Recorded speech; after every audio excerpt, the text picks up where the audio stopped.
Welcome to The Nation. I'm Duncan Garner, and we're unashamedly upbeat about the America's Cup, aren't we? Yes, we wanted to win it, but despite the disappointments, New Zealand actually did win on the water, and we're going to talk about how our high-tech industry succeeded and how it could lead to even greater success. We've got lots of guests this morning, including Core Boat Builders, the Warkworth-based company that built much of Oracle's boat. But my first guest this morning, Economic Development Minister Stephen Joyce, who's just made it back from San Francisco and joins me in the studio. Minister, good morning to you. Morning, Duncan. How are you?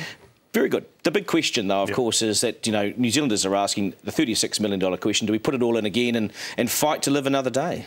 Well, we've said that we're open to that.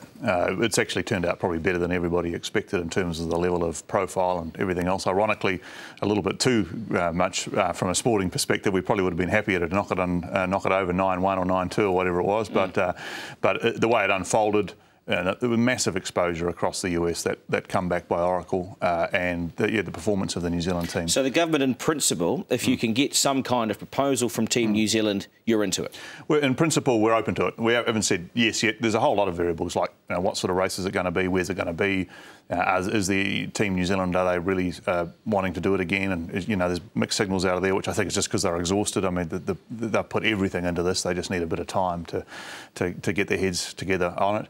But also their sponsors, because the government's contribution is not by any means the biggest contribution that's made for this thing. Have you spoken to the sponsors? I mean, were you speaking to them up there afterwards and saying, hey, are you on board for another one? I think they all wanted to go away and regroup as well. I mean, they've had some pretty big investments. So, I think everybody just needs a little bit of time. You can't take forever because teams disappear and so on. People go about their jobs. It's a crucial point, that, isn't it? Because this has to be done within a few months, I would have thought, wouldn't it? Probably is. And maybe quicker than that. So, but look, it also doesn't have to be done on day two. So, it's just a little bit of a balance. I think the team's done a fantastic job. I mean, they truly are inspiring. I mean, I'm no yachty, but I ended up there for 8 days. That wasn't quite the intention, and I'm sure everybody would have been happy if we'd all got home a little bit earlier. But they are an amazing team, and they have done New Zealand proud. And it's interesting that across the US, it's quite obvious that they've won the hearts of the Americans, the way they stood up to Larry Ellison. But you've looked at Grant Dalton, you've spoken to him and Dean Barker, of course, as well, and he's probably not in the right headspace right now to say, I'm going to be back or I'm not going to be back, because all the signals from Grant Dalton is that he's cutting shot of it. Well, Grant was pretty emphatic. I mean, it's been a 10-year project for Grant. He was pretty emphatic before the regatta started that this was him. But let's just give it a bit of time. I mean, these guys, as I say, they're exhausted. They've been on this massive ride. I mean, they actually had their hands on that cup. I was out there on the race where they just ran out of time. So they were so leverage? Far in front. So what about leverage? You put up $36 million. How does this impact on the New Zealand boat building industry, the New Zealand economy? And what are the lessons? Where do we go from here? A couple of things. Firstly, we put up $4 million more than that for the leverage while we were up there. So effectively, we've had 7,000 people out on the boats and at the leverage at the base, which has been fantastic. We've had events for high-tech manufacturing, ICT, the health IT people, food and beverage.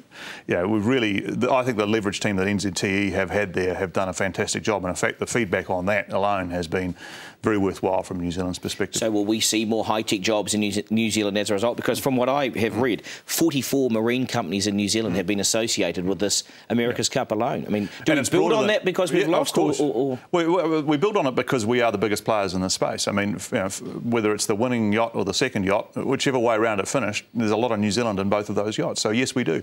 But the broader high-tech industry is really exciting as well, and we don't talk enough about it in this country. I mean, it's actually a bigger export success story than our well-known wine industry success story. It's started from a lower base and over a 10-year period has really shot away. And there's some really exciting companies. And so yes, marine and boat building is important, but companies like F&P Healthcare, Tate's, all those sort of companies. But how do we harness it now? Because I think there's just short of $700 million worth of exports come from this high-tech marine industry. Exports, not just the industry here, but exports. How do we harness it after this? We just got to keep promoting it. We just got to keep. See, I think it's a pretty, both straightforward and hard-working story for New Zealand. There are some markets in the world that we must be very high-profile in. So West Coast of the US is obviously a key one. The Asian markets is key as well. South America is key, and some parts of Europe. And we've just got to keep profiling ourselves in those areas. But so whether it's Hobbit movies, whether it's all the stuff, it's all about lifting New Zealand's profile. We've got a small country at the bottom of the world. We've got some incredibly clever people, and the trick is always to be. And Oracle seem to have the cleverest of them all out of Warkworth.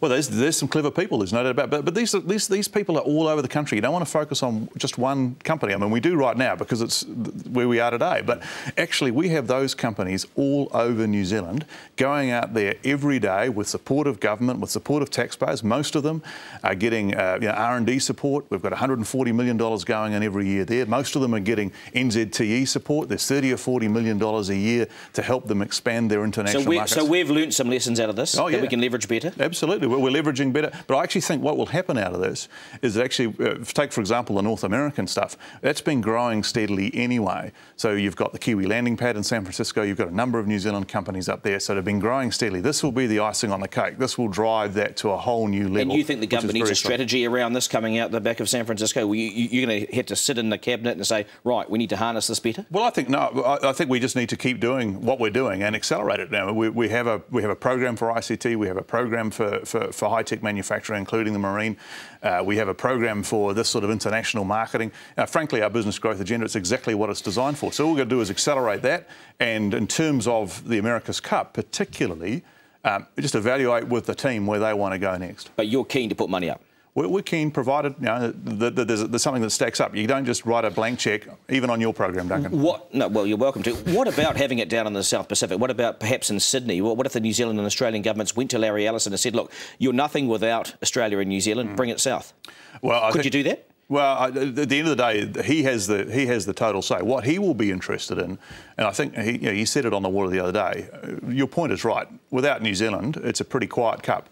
In fact, without New Zealand, it would have been a very quiet cup. And, there wouldn't have been a cup. In fact, even 3 or 4 weeks ago, there was a sense that this was, the tailing out of the America's Cup. Now it's turned around, so he will be keen to make sure that the Team New Zealand is part of the story. And we're happy to talk with just about anybody. So maybe a phone call from you to Larry Ellison? Well, we'll just see how we run. Good on you, Minister. I appreciate your time in the studio this morning. Stephen Joyce, thank you so much.